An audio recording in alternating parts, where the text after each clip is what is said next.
Bom, então vamos dar continuidade ao capítulo 4, parte 2 da leitura comentada do livro Ação, Tempo e Conhecimento, que basicamente será o encerramento do capítulo 4. Sem mais delongas, roda a vinheta.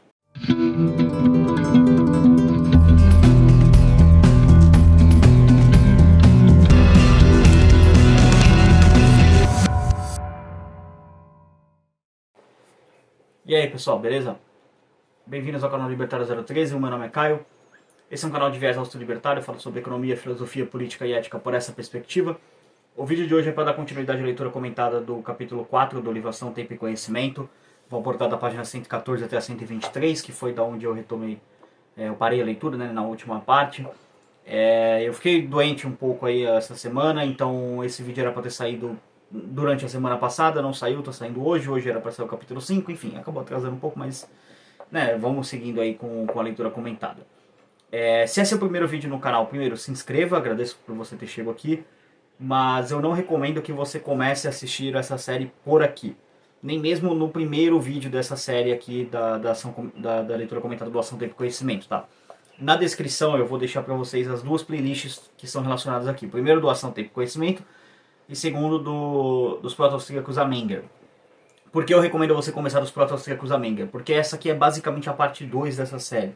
A primeira parte foi a discussão de toda a obra do Ação, Tempo e Conhecimento, dos proto-austríacos a Menger, perdão, que é o livro introdutório desse aqui. Isso aqui é basicamente uma aula de economia segundo a escola austríaca e os proto-austríacos a Menger é autoexplicativo. É tipo, da onde que veio a escola austríaca até chegar no Karl Menger. Então, recomendo que você vá para lá. Aqui na descrição vai ter o link para você chegar nas playlists, também um link para download e compra do livro, como é padrão. Eu sempre deixo um link para você comprar, um link para você baixar a obra, se você assim desejar.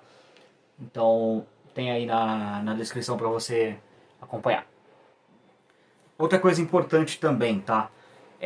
O YouTube mudou a forma como os vídeos interagem na plataforma, então se você assistir esse vídeo aqui, deixa um comentário, deixa uma curtida também, interage com o vídeo, porque essas interações com o vídeo são o que aumentam o engajamento do vídeo. Então, para o canal ser mais divulgado, você precisa comentar, você precisa curtir o vídeo, isso ajuda demais, porque vai fazer diferença lá nos algoritmos e vai aumentar o alcance do canal. Então, faça isso também. Na descrição também você tem os links para o contato da Ana, que é a minha designer de thumbs, ela quem faz as thumbs do canal e tudo mais. Tem o contato da Tanda Makings English e o novo parceiro do canal, Manifesto 38, a loja que faz bonés, camisetas, enfim, tem várias coisas lá no portfólio deles, dá uma olhada lá. Tá aí na descrição o Instagram deles, entre em contato, lá tem vários posts com camisas e tudo mais, escolhe uma, compra uma, ajuda o canal também. Tem o contato da Tanda Makings English, nosso parceiro aqui que cuida da parte de ensinar você a falar em inglês, então né, se você quiser aprender, vai lá, contata ele, inscrito no canal Libertário 03 tem desconto, então mais um motivo para você se inscrever no canal. Sem mais delongas, vamos entrar aí no assunto. Eu parei aqui no que seria o conceito de capital, que seria o próximo tópico, né? Se minha voz estiver um pouco ruim ainda em relação aos outros vídeos, é porque eu ainda estou me recuperando da gripe, tá? Mas de maneira geral eu estou melhor, tá? Obrigado a todo mundo que mandou melhoras aí nas redes sociais. Mas enfim, vamos lá. Capital e bem de capital são conceitos distintos sob o ponto de vista econômico. O capital é o valor calculado a preços de mercado dos bens de capital, sendo a taxa de juros o fator de desconto. O conceito de capital da escola austríaca é, portanto, abstrato, uma ferramenta de cálculo econômico, isto é, uma estimativa subjetiva sobre os valores esperados dos bens de capital no futuro. Em uma economia socialista em que não existem mercados nem tampouco preços de mercado, mesmo que existam bens de capital, não faz sentido se falar em capital. É também impossível calcular custos e benefícios corretamente, ou seja, realizar o cálculo econômico, porque, sem liberdade para garantir a existência da função empresarial e sem mercados livres, é impossível conhecer as coordenadas, horizontal e vertical, dos diferentes estágios do processo produtivo, o que provoca uma ausência de coordenação generalizada, que acaba por fazer ruir todo o sistema. No processo de coordenação intertemporal existe uma variável de importância fundamental: o preço dos bens presentes relativamente aos bens futuros, ou taxa de juros, que coordena consumo, poupança e investimento. A chamada teoria do capital foi objeto de extensos tratados e análises desde que a economia passou a ser sistematicamente estudada como ciência até os anos 30 do século XX. O objetivo dessa sessão não é de esmiuçar todas as suas vertentes, mas apenas apresentar a perspectiva da escola austríaca no que se refere a alguns conceitos fundamentais. É importante levarmos em conta a análise que a A análise austríaca é importante levarmos em conta que a análise austríaca do capital encaixa-se necessariamente na visão do funcionamento dos mercados como processos de descoberta. O mesmo pode ser dito, por sinal, da teoria monetária e da teoria dos ciclos econômicos, teoria do ciclo da escola austríaca, a tal TASE, né? Teoria austríaca dos ciclos econômicos, é o nome correto dela. Sir John Briggs, um dos grandes economistas do século XX, que foi um neoclássico na juventude, deixou-se arrebatar pela tentação construtivista do keynesianismo posteriormente e, em seus anos mais avançados, aproximou-se em muitos aspectos dos economistas austríacos. Agrupou os diversos pontos de vista sobre o capital em duas amplas correntes. De um lado, há os materialistas, que veem o estoque de capital como um conjunto de bens físicos, como máquinas, equipamentos, construções, instalações, etc., o que significa considerar possível agregar esses ativos e proceder, assim, à medição do volume de capital da economia. De acordo com essa visão, duas economias que possuem estoque de capitais idênticos em termos físicos têm também o mesmo volume de capital. Trata-se, como podemos perceber, de uma concepção de capital holística sob o ponto de vista filosófico que, aplicada à economia, resulta em uma abordagem essencialmente macroeconômica. Do outro lado, há os fundistas, que, ao invés de enxergarem o estoque de capital simplesmente como um volume de capital físico, veem-no como um somatório de valores, isto é, como um fundo formado pelos fluxos esperados de rendimentos futuros proporcionados pelo capital. Em outras palavras, os fundistas, como Irving Fisher, definem capital como todos os ativos que têm capacidade de gerar fluxos de rendimento para os seus proprietários ao longo do tempo e valor do capital como um valor atual ou fundo associado a esses fluxos. A noção de capital como um fundo foi inicialmente desenvolvida por John Bates Clark, e bastante utilizada pelo professor Frank Knight, sendo vigorosamente criticado tanto por von Bavinck como por Hayek, que, em debate com Knight, criticou a noção de capital simplesmente como um fundo de valor, ou seja, como uma medida independente dos bens que compõem o estoque de capital. Então, houve um debate entre esses economistas e o Hayek e o von Bavinck representando a visão austríaca, que a gente já vai chegar lá, aí eu explico melhor. No entanto, um dos elementos essenciais da teoria von Bavickiana do capital é a noção do fundo de subsistência, que incorpora o ponto de vista que os agentes econômicos, ao escolherem processos de produção de durações diferentes, avaliam sacrifícios futuros implícitos em cada um desses processos, em termos de abstenção de consumo imediato. Um fator de grande importância nessas avaliações é o tamanho do estoque de capital disponível, por sua influência sobre o desconforto ou insatisfação associada a cada um dos necessários períodos de espera.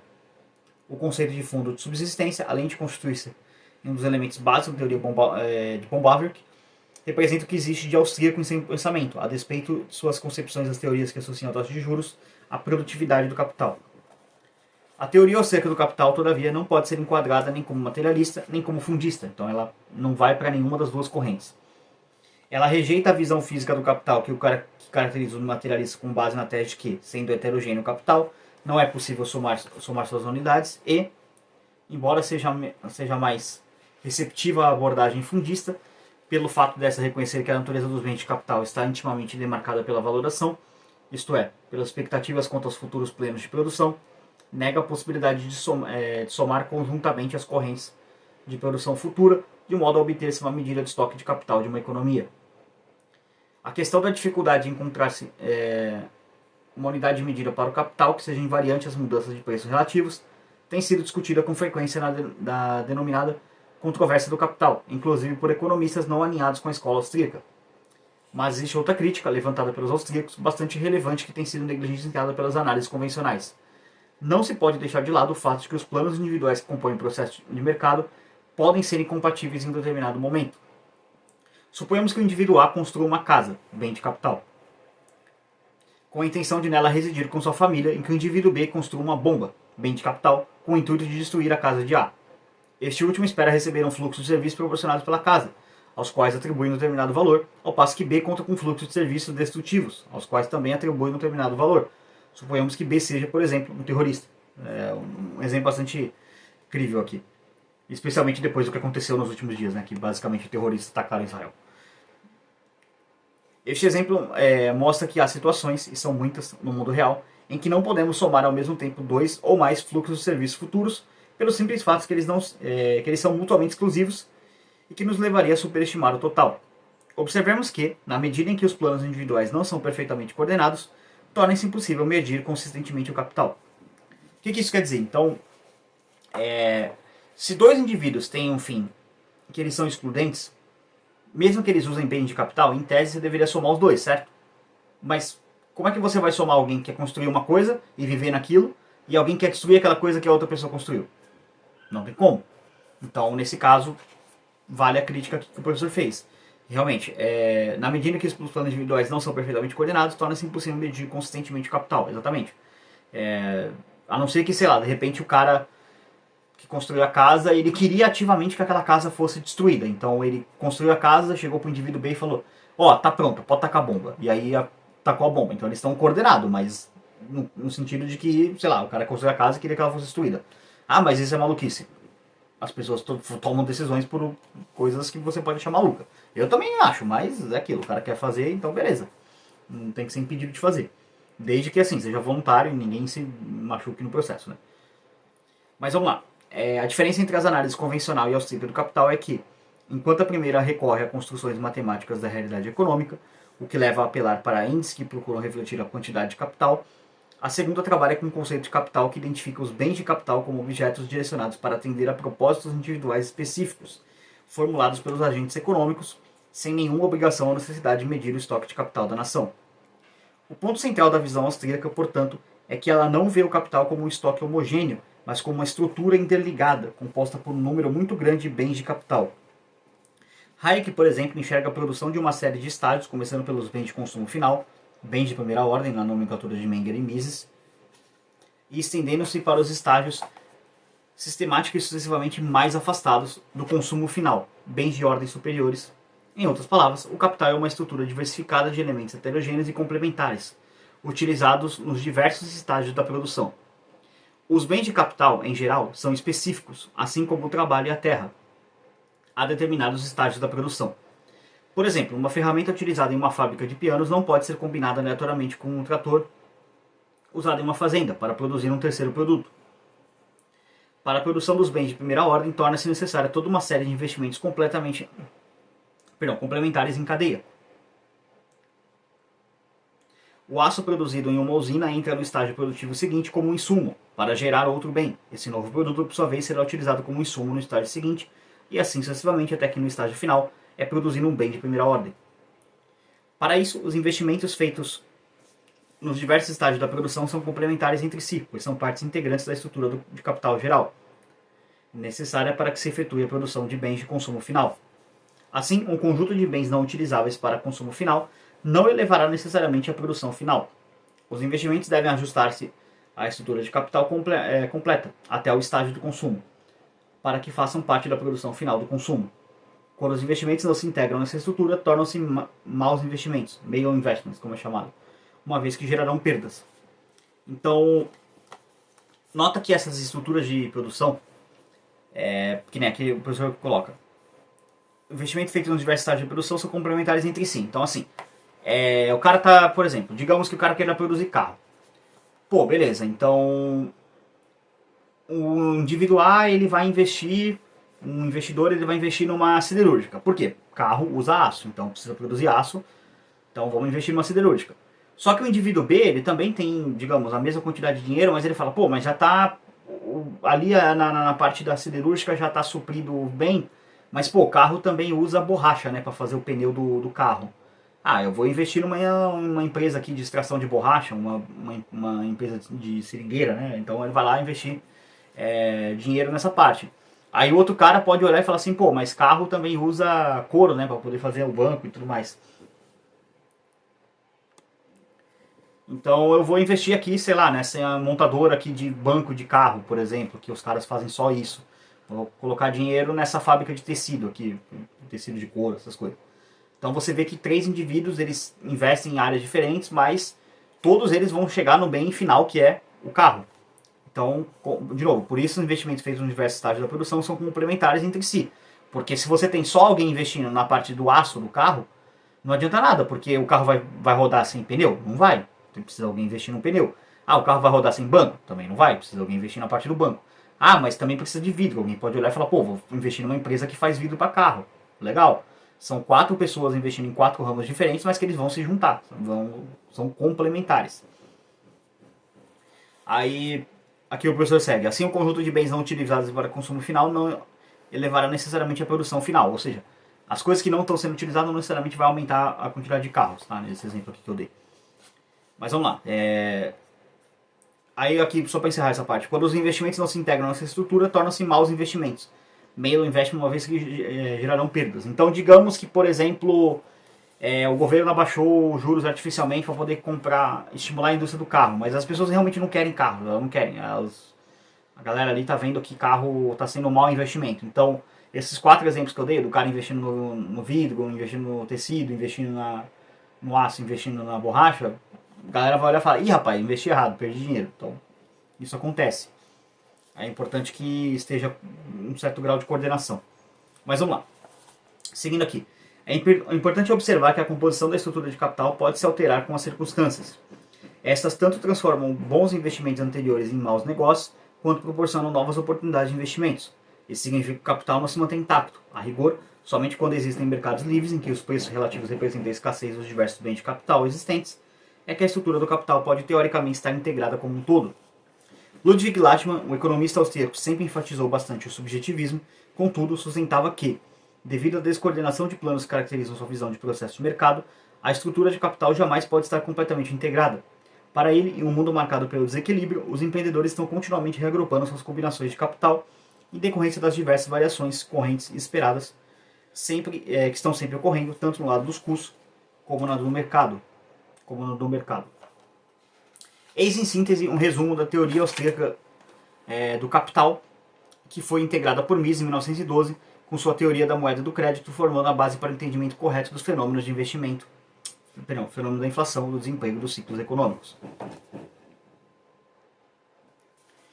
Seguindo aqui, as dimensões do capital. William Stanley Jevons, para quem não sabe, tá, quem foi o William Stanley Jevons, ele foi um dos caras que chegou na Revolução Marginalista junto com o Menger, tá? O Menger não chegou nessa descoberta sozinho, o Jevons é um dos caras que chegou junto com ele. Então, o Menger é o pai do subjetivismo? Sim, do subjetivismo no valor, né, na parte do valor. Mas, do valor subjetivo das coisas, melhor dizendo. Mas ele não chegou sozinho, tá? Chegou ele e o Walras também. São 2 caras que às vezes as pessoas esquecem, não dão os devidos créditos, mas sim, foram 3 pessoas que chegaram nessa conclusão, pelo menos assim, de maneira mais conhecida. Existem 2 pessoas que chegaram antes, que é o Jaime Urpia e o acho que é Hans Hermann Gossen, se eu não me engano. Eu sei que o último dele é Gossen, que foram caras que morreram muito cedo e chegaram também o Gossen 17 anos antes do Menger e o Urpia 27 anos antes. Então, acho que é isso, né? 17 e 27. Eu não lembro agora a data exata, mas enfim, é os 2 últimos capítulos da leitura comentada dos proto-austríacos da Menger. Por isso que eu falo, acompanha a leitura lá que vocês vão pegar. Quem está acompanhando desde lá do passado lá entendeu já. Mas enfim, vamos lá.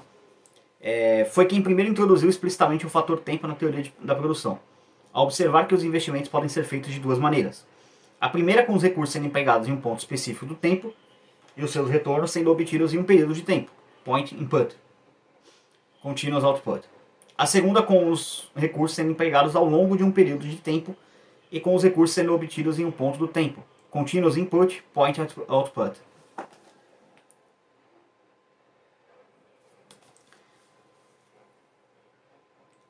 O corte de uma árvore enquadra-se no primeiro caso e a construção de uma bomba se encaixa no segundo.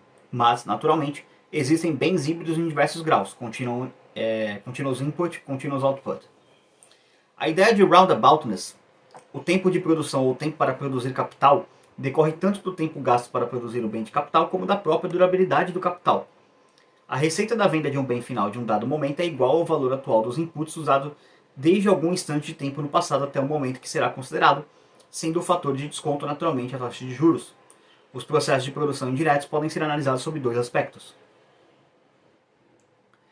O primeiro é o da durabilidade do capital fixo.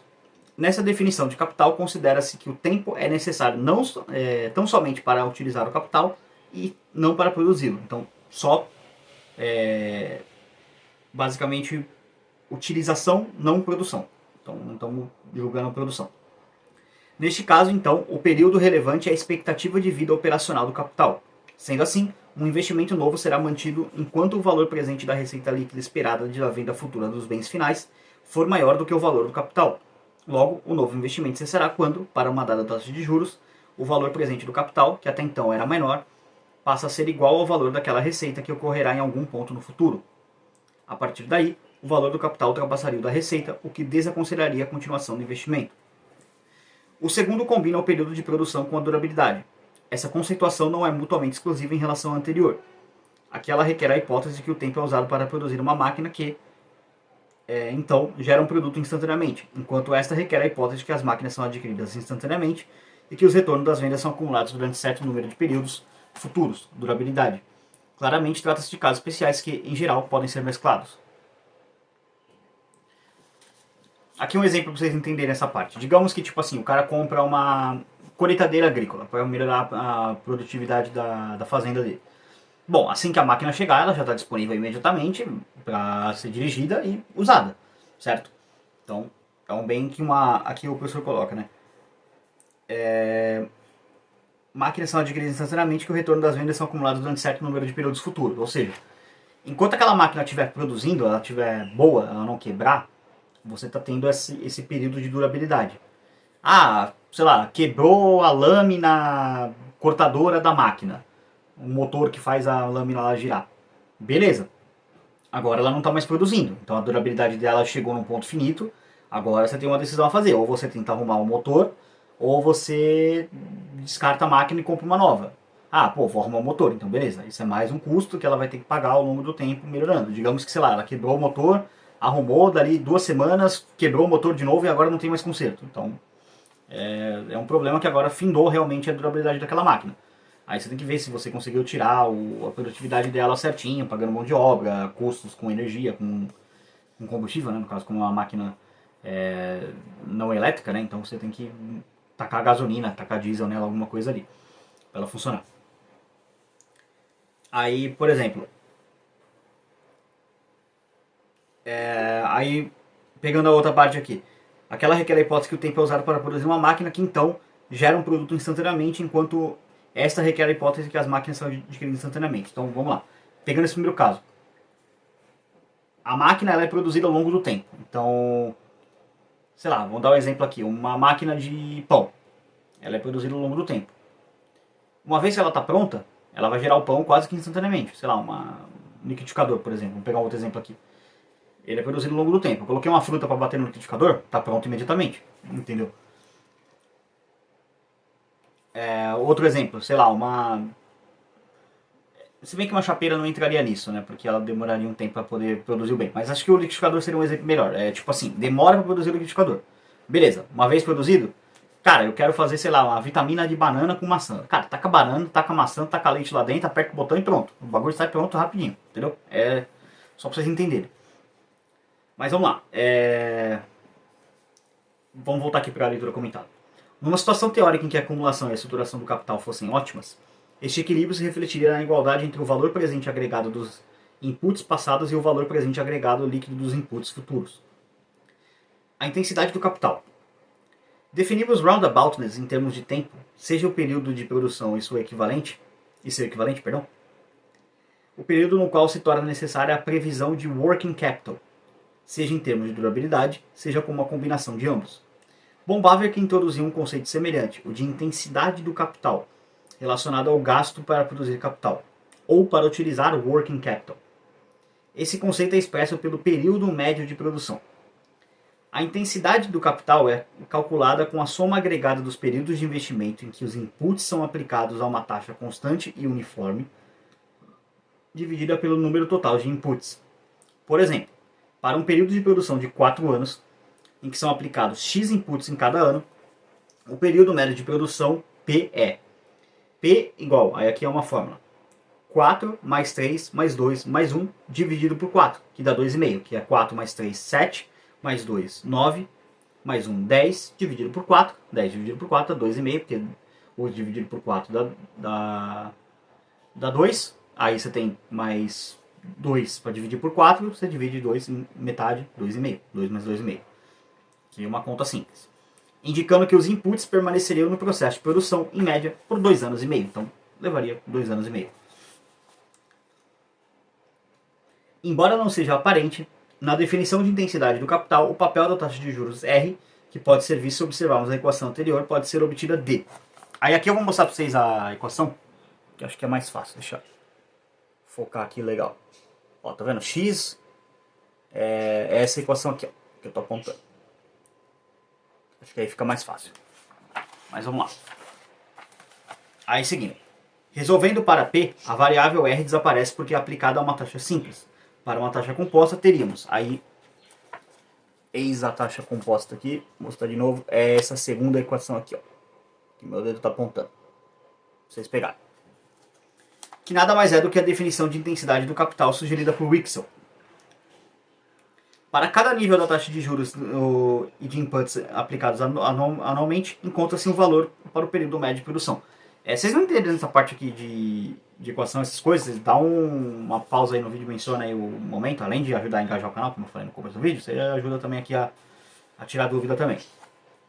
Então é uma equação, né? X mais 4R, R lembrando taxa de juros, mais X mais 1 mais 3R, ou seja, de novo a taxa de juros, mais X mais 1, 2R, mais X, 1 mais R, é igual a 4X mais 1 RP, que o P seria o tempo médio, o período médio de produção. Então, isso aqui é um cálculo de como produzir, como ver o período médio. Vamos lá. Evidentemente, pode-se combinar o período de produção com a durabilidade, ou seja, definir os processos indiretos na forma bidimensional. As duas dimensões sendo, logicamente, o período de produção e a durabilidade, levando em conta as magnitudes dos inputs, dos outputs, o período de gestação, a durabilidade do capital e a taxa de juros. Mas vamos lá, seguindo aqui. Efeitos de variações na taxa de juros. Esse tópico aqui é bem curtinho. Os efeitos de um aumento na taxa de juros são o de aumentar a relação capital-trabalho e o de diminuir a relação capital-produto. Qualquer argumento no sentido que esses resultados são opostos à teoria neoclássica do capital, em que, quando a taxa de juros aumenta, o trabalho substitui o capital, deve ser refutado porque tal substituição ocorre com um aumento no preço relativo do capital. No mundo neoclássico, atemporal e meramente teórico, variações na taxa de juros são irrelevantes para os preços relativos dos fatores, qualquer que seja o capital existente. Aumentos na taxa de juros reduzem também as unidades de trabalho. Em outras palavras, o aumento na taxa de juros diminui tanto o valor atual dos rendimentos futuros, na taxa de juros diminui tanto o valor... me perdi aqui. Vou retomar. Em outras palavras, um aumento na taxa de juros diminui tanto o valor atual dos rendimentos futuros, como, consequentemente, o número de unidades de trabalho. Não há redução física no número de inputs ou outputs, mas para acomodar o retorno maior para os renters, ou seja, os rentistas, os detentores de capital devem experimentar uma perda e os trabalhadores uma redução salarial. A primeira perda é bem conhecida no mundo prático dos negócios. Com relação à segunda, se houver viscosidade salarial que impeça os ajustamentos necessários, haverá desemprego. Quedas na taxa de juros naturalmente conduzem a resultados simétricos. Então, o que o professor está dizendo aqui? Que se você altera os juros, dá uma bagunçada ali de variação, pode ser para cima, pode ser para baixo, isso pode ou estimular a economia, ter um valor de que tenha mais emprego, ou simplesmente começar a subir, o oposto acontece, que é basicamente vem mais desemprego. Porque aí aqueles negócios lá, sei lá, de repente tem um negócio que era viável a 5% de juros, aí o juros, sei lá, subiu para 8% e agora o cara fala, pô, a 8% não dá, esse negócio não é mais rentável, vou fechar aqui a fábrica, demitir todo mundo, enfim. Pode acontecer isso. Mas vamos lá, vamos para o último tópico, que é teoria do capital e macroeconomia. No mundo prático dos negócios, a função dos gastos e investimentos é o de prover o capital necessário para aumentar a oferta de bens de consumo no futuro. No entanto, Keynes, desconhecendo a teoria acerca do capital, enfocou o investimento como um componente da demanda agregada que deveria ser usado para gerar empregos direto e indiretamente via efeito multiplicador. Por isso, ao deixar de lado o verdadeiro propósito funcional do investimento para montar modelos de curto prazo para explicar o emprego e a renda agregados, a macroeconomia negligencia um aspecto enormemente importante, que é o estudo dos determinantes das mudanças nos níveis e na composição de produção através do tempo. Hayek acreditava que a estratégia keynesiana de seguir políticas monetárias expansionistas para atingir o pleno emprego podia ser atribuída à ignorância de Keynes com respeito à teoria acerca do capital, pois apenas isso explicaria a ideia de que o determinante principal do investimento seria a demanda de bens de consumo. Hayek utilizou a analogia como um rio para explicar as relações entre investimento, bens finais e emprego. O rio é o fluxo contínuo de produção capitalista, que pode variar independentemente do nível da maré, vendas de bens finais na sua foz. Na sua cabeceira, o volume da água é afetado pelos fluxos dos afluentes, mudanças nos investimentos, novos e de reposição, que são, por sua vez, determinados pelos preços relativos dos fatores, pelas mudanças tecnológicas e pela taxa de juros. Em nenhum ponto do tempo existe uma correspondência entre mudanças no volume da água de cabeceira e a venda de bens finais, nem entre a venda de bens finais e o nível de emprego. Mas ainda é provável que em uma recessão o revival do consumo final seja mais um efeito do que uma causa de algum revival no volume da cabeceira do rio, estágios de ordem mais elevadas. Quando os recursos estão plenamente empregados, existe um trade-off óbvio entre a provisão de bens para consumo corrente e a provisão de bens para consumo futuro. O crescimento econômico só pode ocorrer se houver um sacrifício no presente. Qualquer tentativa de forçar o crescimento através da expansão monetária trará implicações inflacionárias e desemprego. Então, de novo, o professor batendo nessa questão de que imprimir moeda gera inflação e gera desemprego também, consequentemente. Portanto, a essência da visão austríaca do capital é que ele não é fixo, mas destruído no processo de criação do produto. Assim, definimos capital como um estoque de fatores não permanentes de produção que geram um fluxo de renda durante um período finito de tempo. Para ilustrar como as divergências entre a concepção austríaca do capital e a concepção neoclássica levaram naturalmente, entre outros efeitos, a tratamentos diferentes dos problemas macroeconômicos, voltemos ao debate Bombaverick e John Bates Clark, que prosseguiu anos depois com a disputa entre Hayek e Knight entre 1933 e 1936. Para Bombaverick, como vimos, o processo produtivo envolve a passagem do tempo em que o capital circulante é transformado, estágio após estágio, na estrutura de produção, até transformar-se em bens de consumo final, bens de primeira hora.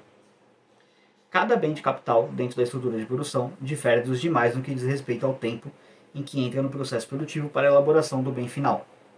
E a taxa de juros é explicada pelas preferências intertemporais, que já foi abordado anteriormente. Já Clark viu o capital como um fundo permanente gerador de fluxos contínuos de renda e os bens de capital como capital físico, isto é, máquinas, equipamentos, construções e instalações, que vai se repondo conforme é depreciado.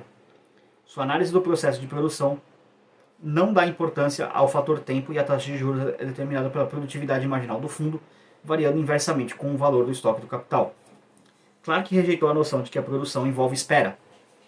Para ele, o consumo presente seria fruto do trabalho presente, alheio a considerações de preferência intertemporais, por exemplo, no caso de uma plantação de árvores, que leva 15 anos para atingir o período de corte para a produção de madeira, se em cada período se abatesse 15% total de árvores, ao mesmo tempo se substituísse cada árvore batida por uma nova muda, então em cada período a produção seria instantânea, igual a 15% total de árvores, sem necessidade de se esperar 15 anos e sem, portanto, os períodos da produção Bauerkianos.